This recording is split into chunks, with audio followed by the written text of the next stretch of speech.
Fabfilter released a new version of the PRO-Q, which is called the PRO-Q3, of course. But this was completely against my expectations. Normally, during these months, Fabfilter released a new plugin, and you know, they released the PRO-Q2, the Pro-R, the Pro-L2 last year. So I was expecting the Pro-MB, the multiband compressor version 2, but completely against my expectations, we've got the PRO-Q3, which I'm going to look into today. So let's do that.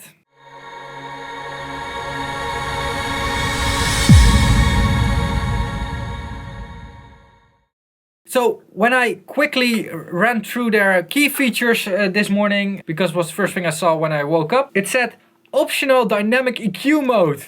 No! That was what I was thinking. Like, why clutter up an interface with dynamic EQ options that nobody wants to use?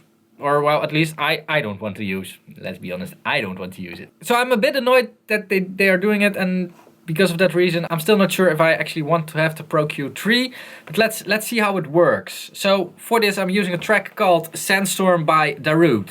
So this is it. It's actually the same as the PRO-Q2.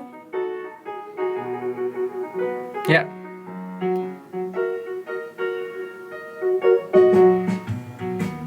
Oh, this is a bit... So they're also giving us a small box from the Pro-R and stuff, like the small settings box, which we can't change over here. Why?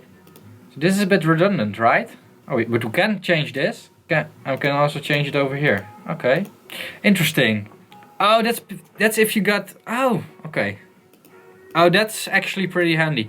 So you don't have to click first to get the controls. So you have quick access over these controls. Okay, it looks almost the same. We got our normal filters, tilt shelf. We also had this one in the old one. Flat tilt. Ah, that's cool. Can we also do a make a make a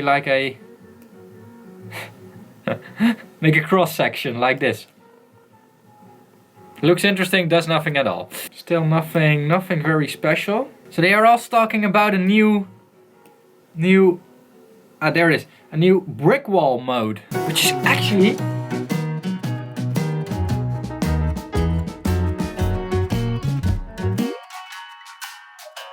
super transparent. Holy crap. You would expect this from Fabfilter, of course. I mean, their algorithms are one of the best, maybe the best. If you ask me, they are the best, but I don't want to come over as a huge fanboy. That's interesting. So, whereas before on the PRO-Q2, let me show this. If you want to use mid-side processing in the PRO-Q2, you have to set it down here to mid-side, and then the whole EQ goes to mid-side processing. That's very annoying. Now you can change it per band, which is very, very, very cool. So now I can have a mid band and a side band, and I can have left and right. And it gets even better, because if I just have a stereo band and I want to split them up into left and right, so I want to control them both independently, I can just do this, like split it up, and now it makes two bands. That's very, very, that's awesome. That's super, super duper awesome. Wow. It's maybe even the best feature until now. Now, where is the dynamic EQ? Because I was expecting like an extra threshold knob in here. Ah, found it. Dynamic range. All right. How do I? Ah.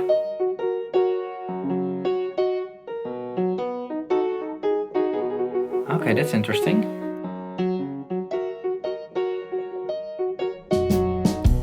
Oh.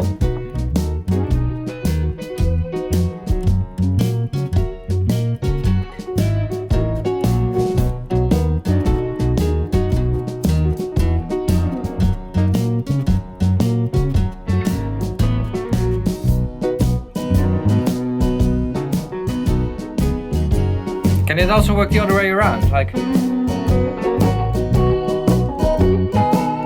that's cool.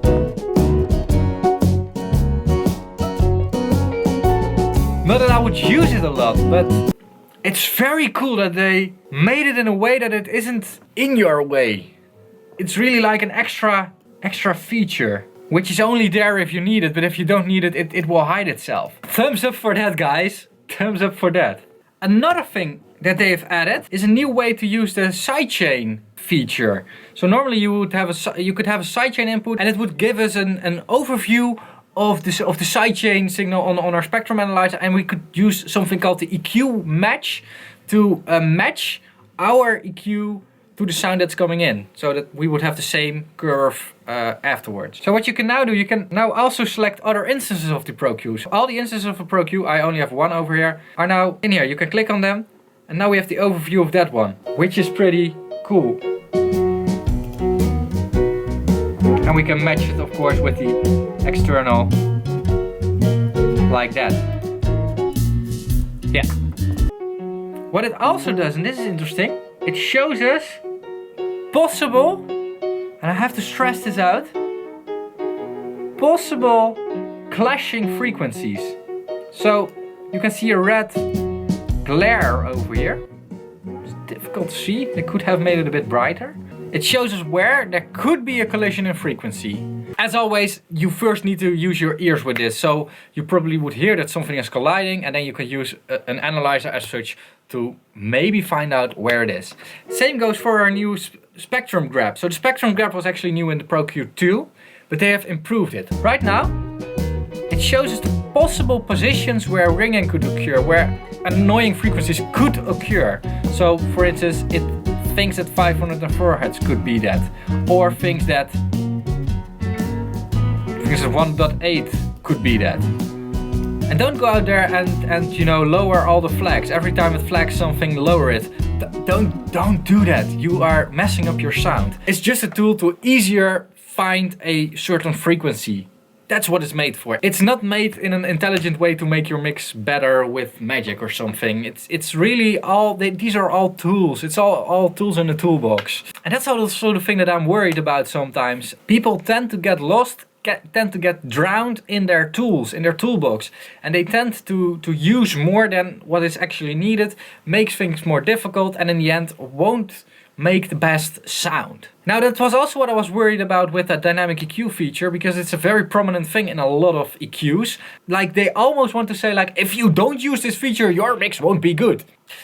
And I'm very happy that they made it such a small thing, that it isn't annoying anyone. And if you ever have a situation where you need a dynamic EQ, I almost can't imagine you will ever need it, but if you ever have such a situation, you can quickly enable it in the Pro-Q. And with that being said, I want to end this video over here. For my view right now that I had my first look at the Pro-Q3, it's actually very promising, and I'm going to buy it simply. I hope I will get a discount on it. So the new Pro-Q, it will sell for 149 euros. So yeah, go check it out. There's a 30-day free trial. And again, Fabfilter makes the best user interfaces of them all. I don't see a reason why you shouldn't use it. And even if it isn't better than the Pro-Q2, you cannot buy the Pro-Q2 anymore. You can only buy the Pro-Q3 right now. Let me know what you think of the new Fabfilter Pro-Q3 in the comments below. I will also link to the Pro-Q3 in the description below, of course. If you like this video, you can let me know that with a thumbs up or by pledging something to my Patreon campaign. You will help me a lot by doing that. So check out Patreon over here, and there are a lot of rewards for you if you pledge, of course, as always. So check it out over here. And another way to support me is by subscribing to this channel or checking out more of my videos. So I'll link one over here. Thanks a lot for watching this one. I'll see you guys again in the next one. Bye bye.